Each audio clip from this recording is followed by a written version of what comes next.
Halo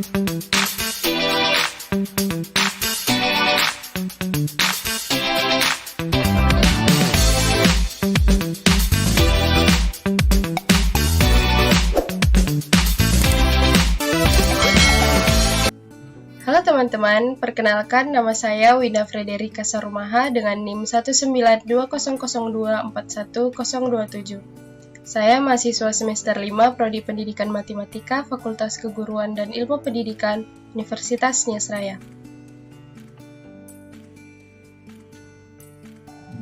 Kali ini kita akan mempelajari materi kelas 10 materi trigonometri KD 310 menjelaskan fungsi trigonometri dengan lingkaran satuan. Sebelumnya kita harus memahami apa tujuan dari pembelajaran kita hari ini.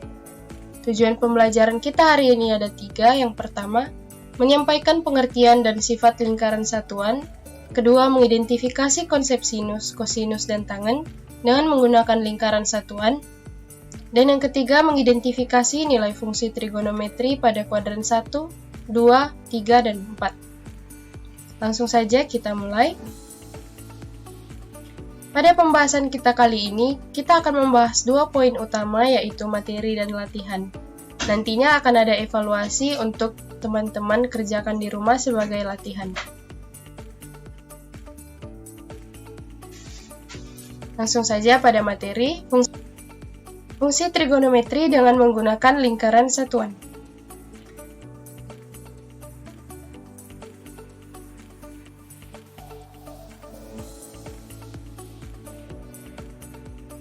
Pada awalnya kita harus memahami konsep trigonometri dengan segitiga siku-siku terlebih dahulu, di mana sinus theta sama dengan depan per miring yang dinyatakan dalam Y per R, kosinus theta adalah samping per miring yang dinyatakan dalam X per R, dan tangen theta sama dengan depan per samping yang dinyatakan dalam Y per X, kosekan theta sama dengan 1 per sin theta sama dengan R per Y, kan theta sama dengan 1 per kosinus theta sama dengan R per X, dan kotangen theta adalah 1 per tangen theta yang dinyatakan dalam X per Y. Yang berikutnya adalah lingkaran satuan. Lingkaran satuan adalah lingkaran dengan panjang jari-jarinya adalah satu satuan.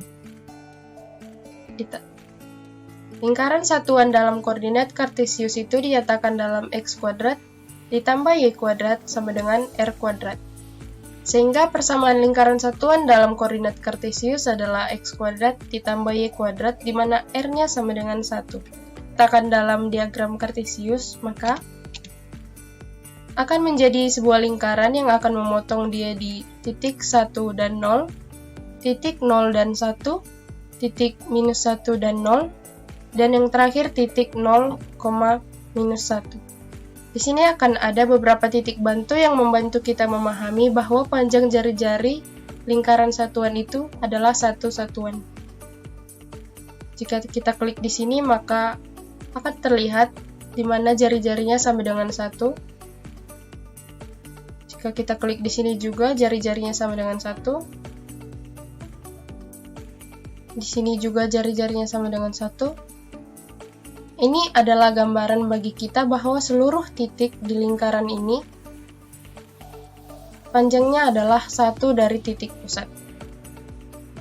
Selanjutnya, materi yang ketiga, kita akan mencoba menentukan nilai sinus dan kosinus dari sudut theta dengan lingkaran satuan. Jika kita gambarkan sebuah segitiga dalam lingkaran satuan, di mana sudut tetanya adalah 60 derajat, dan panjangnya adalah Y, dan panjang alasnya sama dengan X, di mana jari-jarinya sama dengan 1. Bagaimana kita dapat menentukan panjang X dan panjang Y? Nah, jika kita perhatikan panjang alas segitiga ini yang namanya adalah X, dia adalah setengah dari jari-jari lingkaran, sehingga nilai X-nya sama dengan setengah. Untuk mencari nilai Y, kita gunakan rumus Pythagoras, yaitu Y sama dengan akar jari-jari kuadrat dikurang nilai X kuadrat sama dengan jari-jarinya sama dengan 1 dan nilai X-nya adalah setengah tadi.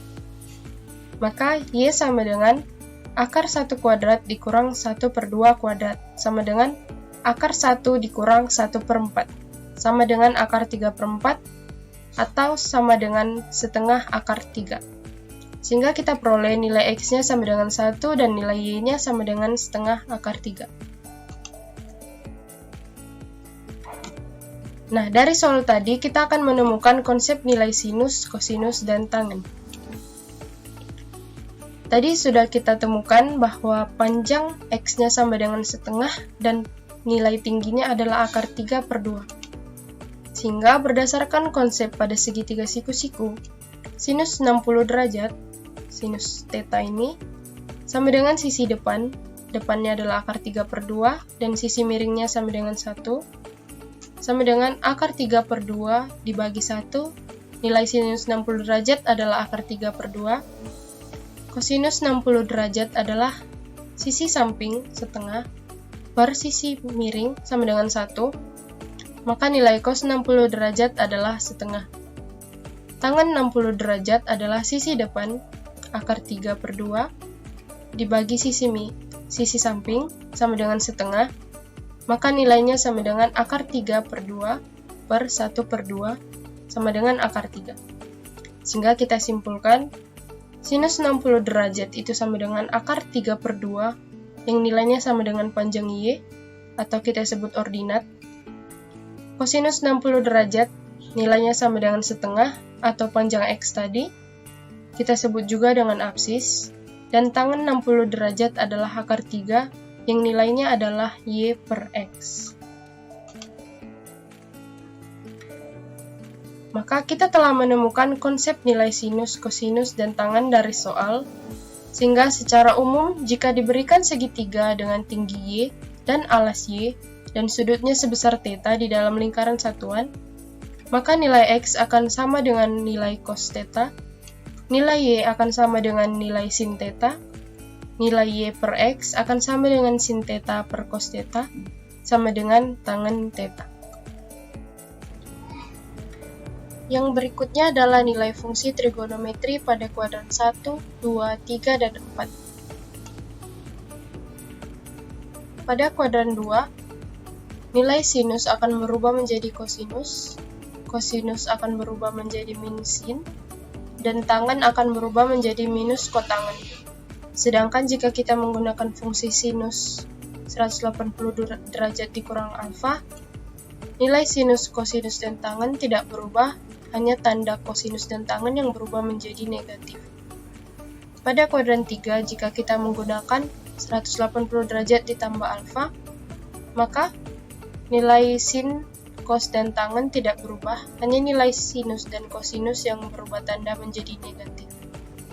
Jika menggunakan 270 derajat dikurang alfa, maka sinus akan berubah menjadi minus kosinus, kosinus akan berubah menjadi minus sin alfa, dan tangen akan berubah menjadi kotangen alfa.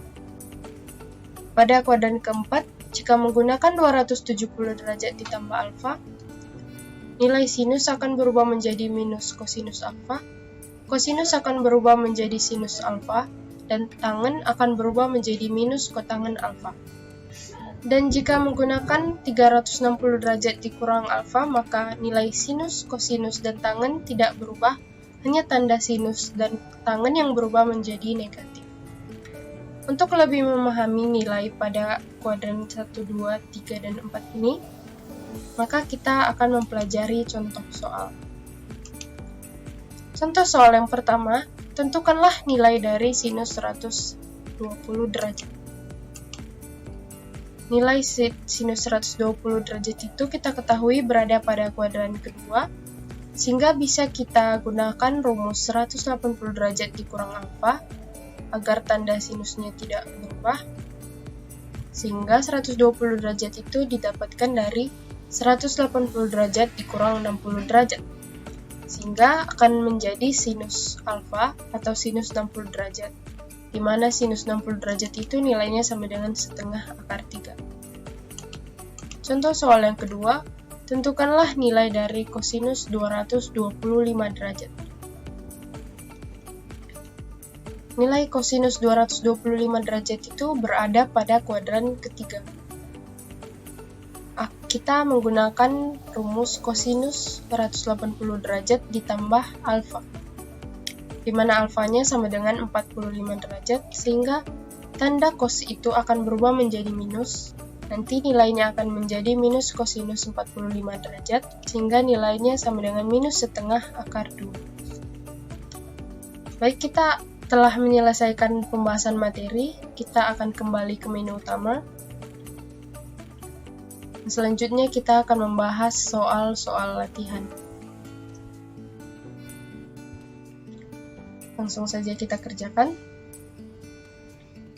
Nah, yang pertama, dengan menggunakan lingkaran satuan, tentukanlah nilai sinus 150 derajat. Sinus 150 derajat itu berada pada kuadran kedua, sehingga kita bisa menggunakan rumus sinus 180 derajat dikurang alfa, di mana alfanya sama dengan 30 derajat. Sinus 30 derajat nilainya adalah setengah. Kita akan milih jawaban setengah yang bagian A. Lanjut ke soal berikutnya. Dengan menggunakan lingkaran satuan, tentukanlah nilai cos 120 derajat. Kosinus 120 derajat juga berada pada kuadran kedua, sehingga kita menggunakan rumus kosinus 180 derajat dikurangi alfa, di mana alfanya adalah 60 derajat. Nanti nilai cosnya akan berubah tanda menjadi minus cos 60 derajat, maka nilainya adalah minus setengah. Di opsi D. Kita lanjut ke soal berikutnya. Jika 180 derajat sampai 270 derajat berada di kuadran ketiga, berapakah nilai dari sinus 240 derajat? Sinus 240 derajat seperti dikatakan di soal berada di kuadran ketiga. Maka kita gunakan rumus sinus 180 derajat ditambah alfa, di mana alfanya sama dengan 60 derajat. Sinus akan berubah tanda menjadi minus sinus 60 derajat, sehingga nilainya minus setengah akar 3 di opsi B. Lanjut ke soal berikutnya. Jika sinus alfa sama dengan 5/13 dengan sudut lancip, maka kosinus alfa nilainya sama dengan. Jika kita nyatakan nilai sin alfa ini pada segitiga siku-siku, anggaplah alfa berada di sini, maka sinus alfa sama dengan sin alfa sama dengan depan per sisi terpanjang atau hipotenusa 5/13. Dengan menggunakan konsep Pythagoras, kita akan mendapat nilai alasnya sepanjang 12. Sehingga nilai kosinus alfa sama dengan 12/13. Soal selanjutnya, perhatikan gambar berikut, dan yang ditanya adalah nilai cos alfa.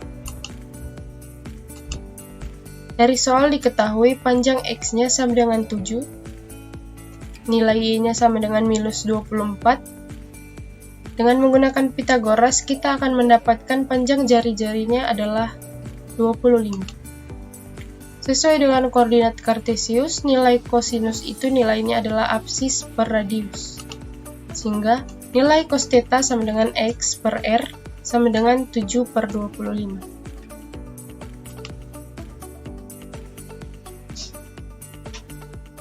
Nah, kita telah mempelajari materi dan 5 latihan soalnya. Kemudian evaluasi akan menjadi tugas teman-teman di rumah, silakan dikerjakan. Jika masih menemukan kesulitan, silakan tonton kembali videonya. Baik, demikian saja pembelajaran kita hari ini. Terima kasih telah mengikuti pembelajaran hari ini atas perhatiannya. Saya ucapkan terima kasih jika ada kesalahan penyampaian materi atau kata dan tindakan. Saya mohon maaf. Terima kasih. Ya, ahowo.